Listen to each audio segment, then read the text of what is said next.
Okay, hello again. This is Jeff Scott, your instructor for the complete ASP.NET course. Right now we're going to begin Lesson 14, which is kind of going over jQuery again. We'll talk about jQuery kind of in general, then we'll look at some selectors, how you can use jQuery to modify the DOM, some special effects with jQuery including animation, and how jQuery can be used for validation. Now, as we start on this here, and we take a look, I just went out to Google and I Googled jQuery, and you'll notice that there's 78,400,000 hits. All right, so there's a lot of information out there already. Kind of the quintessential place to go for jQuery is jQuery.com. We'll talk about it in just a second. First, I went over to the Wikipedia page, and I don't want to read to you, so you can see the information here about jQuery. It is a JavaScript library. All right, in other words, it's made up of JavaScript. We're going to take a look at the entire library in just a minute. It is right now the most popular JavaScript library on the planet. And as it says here, it's in 65% of the top 10 million highest traffic sites on the web. So you know that it's out there, it's being used. All right.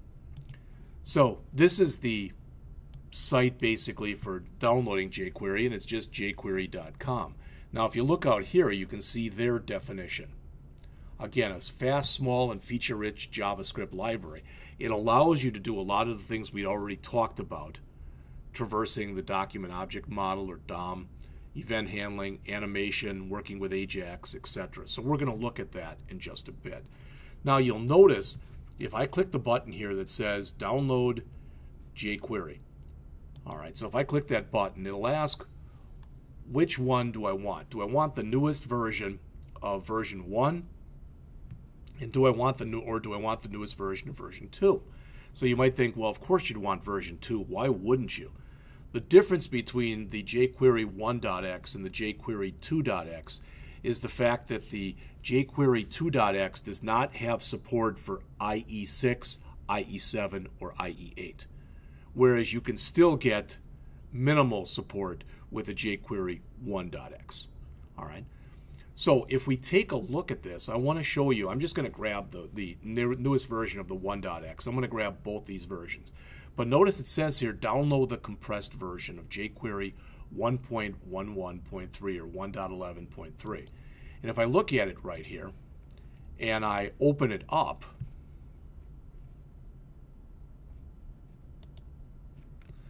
all right, so if I open it up, it's going to look a little bit, for lack of better words, it's going to look a little bit different. Don't want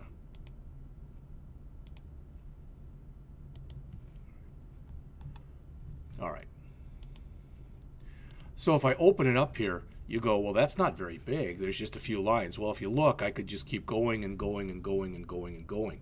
Because what this is this is the compressed version of jQuery. In other words, other than that comment that you see at the top, all of the comments and virtually all of the white space has been removed from here. Now, why would you want to do this? Well, chances are almost 100% you're never going to want to modify jQuery directly. It's a library, so what you'll want to do is you'll want to be able to use the functions that are in the jQuery library. Much like if you went to your library, all right, most people don't go to a library to bring their books. Most people go to a library to take out books. Well, the books, so to speak, here for jQuery are the functions, the JavaScript functions that exist. But if I go back to that site again, and now I download the uncompressed version, all right, and I take a look at that, you're going to notice it looks a heck of a lot different. All right, there it is. And it's well over 10,000 lines of code.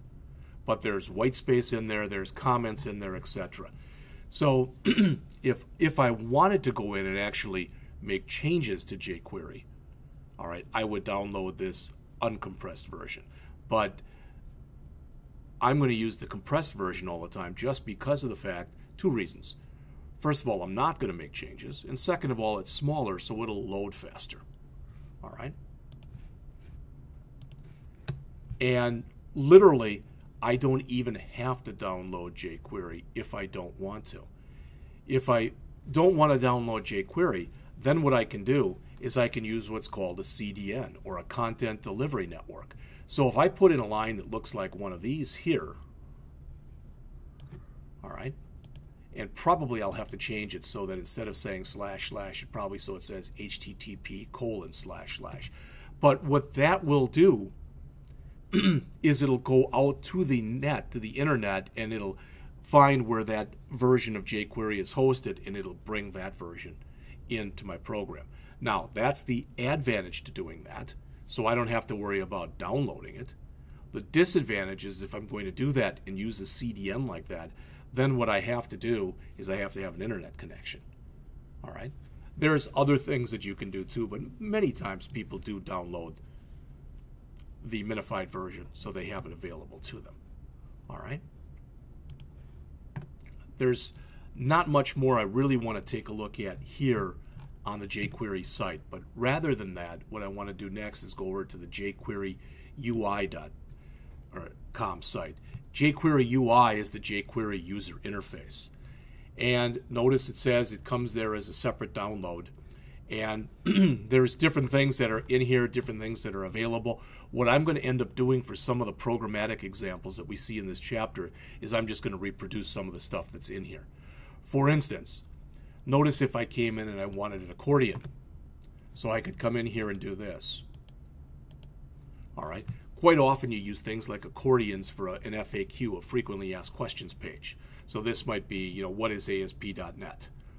What is client-side scripting versus server-side scripting? Why should I use ASP.NET? What makes ASP.NET better than other server-side scripting languages? That type of thing. And what's nice about the jQuery UI site is it shows you an example, and then it shows you the source that you can actually download. So I'm going to use a bunch of the examples. If you look in here, there are what? Five different examples for interaction, probably about 10 for widgets, about 10 for effects. I'm not going to put all of those in there, but I'm going to show you quite a few of them. All right? A couple more things. There's a nice jQuery tutorial that's out on the W3 School site. All right, w3schools.com/jQuery. And then finally, there is a site that's called learn.jQuery.com, which is actually also very nice. It's very well done. All right?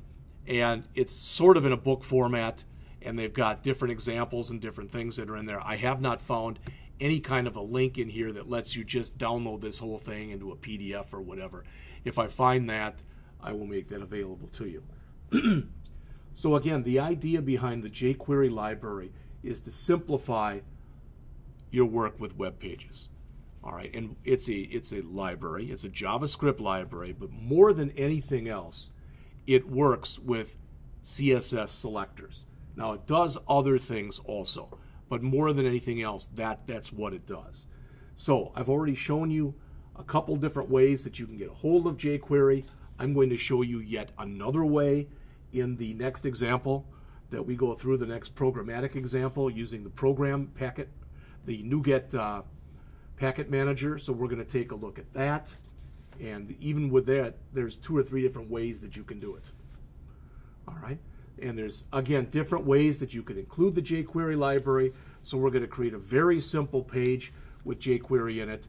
Then we'll look at the syntax, talk a little bit about the jQuery core, how you select items using jQuery, and then get into the whole selector structure. All right, the last thing I do want to tell you is if I do come in, and I think it was right here, if I go to download, the other thing that's really nice in the jQuery.com site is if you go to API documentation, because what it has basically are all of the different jQuery methods, and you can see they're alphabetized. Again, there are probably at least 100 of them in here. There would be no way I could conceivably go through all these, but I will go through some of the ones that are used quite often. All right, and if I grab one that is, for example, add class, they give you a description, they give you some simple examples, and then they give you a better, bigger example right here. All right, so we'll be back to start looking at this in action in just a bit.